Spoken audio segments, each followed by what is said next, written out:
And the announcement from the SNP conference was that the Scottish Government will double the Scottish child payment to £20 per week.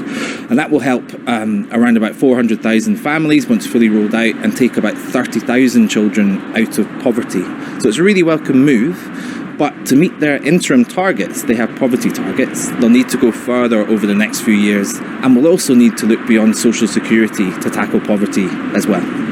And in going further, what would that mean? What could the Finance Secretary say tomorrow that would take them closer to meeting those interim poverty targets, reduction targets? The interim poverty targets are for 23-24, so a couple of years away. So next, tomorrow, we don't expect anything beyond the Scottish child payment in terms of spending. But what we're looking closely at is what the decisions are made in terms of income tax in Scotland. And there may be room, given the changes down south in the UK government, there may be room to freeze the income tax thresholds in Scotland, which would raise more money for things like the Scottish child payment and public services more broadly. You mentioned the First Minister's speech to the SNP conference and the promise to increase child benefit, but she said at that time that would mean there would have to be tough choices elsewhere. Who could suffer? Might, for example, be that local councils don't get the additional revenue they say they need to deliver services.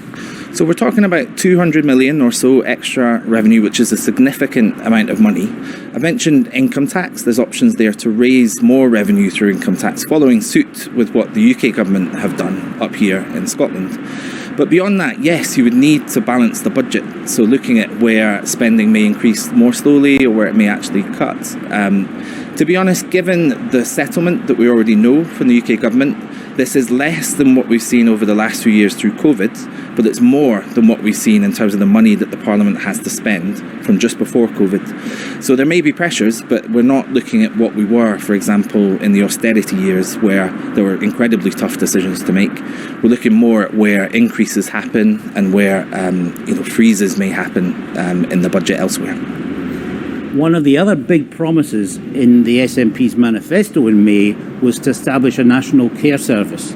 Now, that's a really big ticket item. Are we likely to hear more about that tomorrow and how it's financed?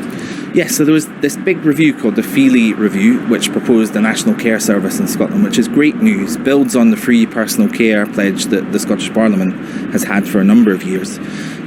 However, how quickly that rolls out and which parts roll out first will be, in essence, where the detail is, where the devil is.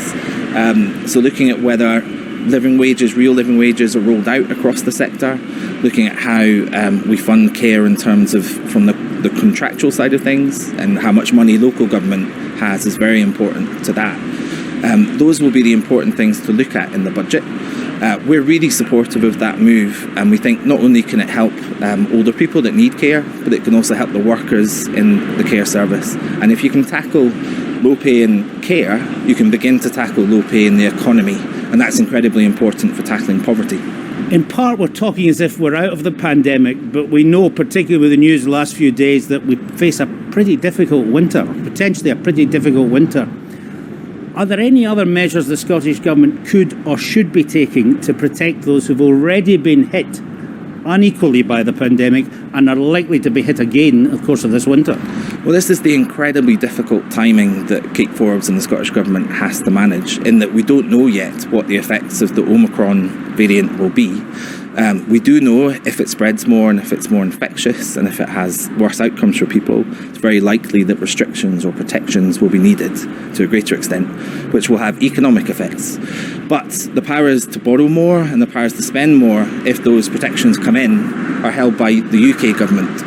So I'd expect that tomorrow we wouldn't see moves yet, but we may see calls for the UK government to put in place, in essence, provisions if Scotland needs to go into protections more severe than the rest of the UK. And I guess how we come out of the pandemic is incredibly important. So we have a choice. All of these figures that we have of increasing child poverty and poverty in Scotland are pre-pandemic, but the pandemic has changed everything. And so how we come out of the pandemic will be incredibly important to how we tackle poverty. And there's an opportunity to reshape the economy in Scotland once we do leave COVID behind us. And we must take that opportunity in order to build a fairer Scotland than the one that went into COVID-19.